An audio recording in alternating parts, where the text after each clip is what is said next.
Auschwitz, Poland. Regime and the invasion of Poland, the fascist financiers had the bright idea of turning this conquered region into an investor's paradise by building. The Western financiers of the Nazi military machine, including America and England, turning the concentration camps into a profitable venture.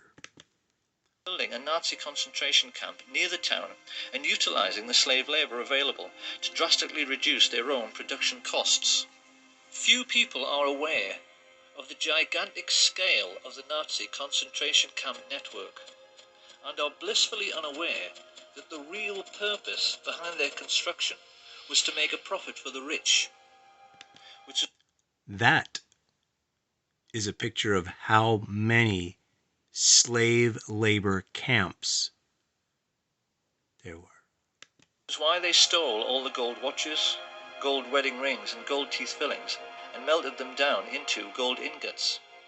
To this day, there are bars of gold lying in the vaults of the Bank of England, which have the Nazi swastika stamped on them.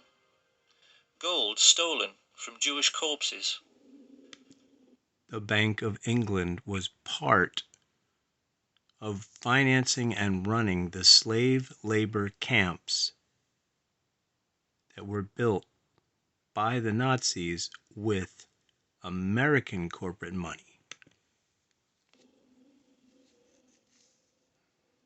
It shouldn't come as any great surprise that George Herbert Walker's family were slave owners on the cotton plantations of 1930s America. Walker was used to organizing slave labor. So while his business associate, Averell Harriman, was paying for Hitler's 500,000 SS troops and supplying them all with brand new Thompson submachine guns, because he did, Walker took over the management of this new Polish concentration camp.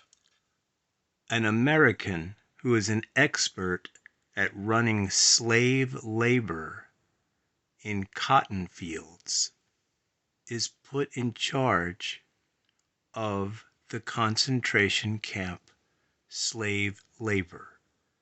An American person. And when his Nazi friends started complaining that they couldn't pronounce the name Auschwitz any better than I can, they all got together and decided they had better Germanize the name into something which sat more comfortably on Nazi tongues. It was in this way that the world first heard of Auschwitz.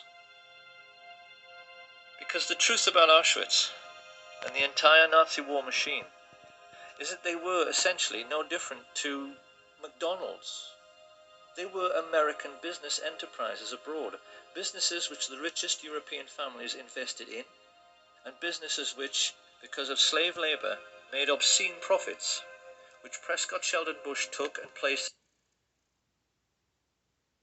The Nazi concentration camps were making profits for American and other Western companies and powerful power brokers.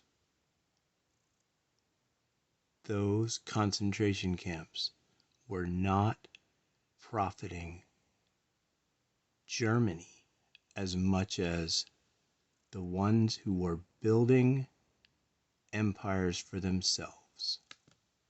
In a blind trust, which later financed a Bush political dynasty which produced two presidents of the United States, his son, George Herbert Walker Bush, and his grandson, George Walker Bush. Bush dynasty built on concentration camp slave labor.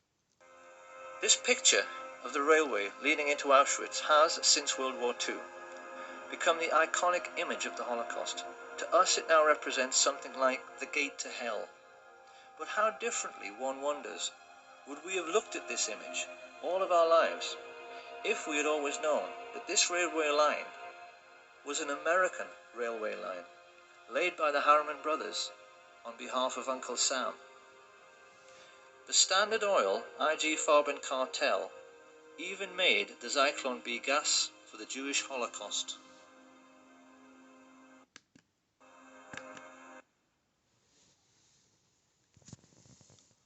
The Nazi concentration camps were built by American corporations.